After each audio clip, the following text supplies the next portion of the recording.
Infatuations, love marriages అయన్నీ పక్కన పెట్టిన రూప ఈవెన్ అరేంజ్డ్ మ్యారేజ్‌లో కూడా ఎంత పెద్దవాళ్ళు చెప్పి పెళ్లి చేసినా, ఎంత చెప్పుకుంటా చూపిస్తా వచ్చినా ప్రాక్టికల్ నాలెడ్జ్‌లో ప్రాక్టికల్‌గా నువ్వు బతకటం మొదలుపెట్టిన తర్వాత ఒక్కొక్కళ్ళ లైఫ్ ఒక్కొక్కలాగా ఉంటుంది. అందరికీ ప్లాటర్ లాగా లైఫ్ రాదు.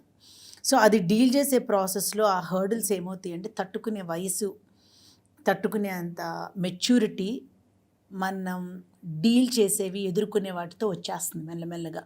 ఎవ్రీవన్ మన పిల్లలు గానీ, మన పేరెంట్స్ కానీ, మనం గానీ ఎవరమైనా కూడా ఆ ప్రాసెస్‌లో పడి లెగిసి, పడి లెగిసి, పడి లెగిసి ఎళ్ళేదే లైఫ్.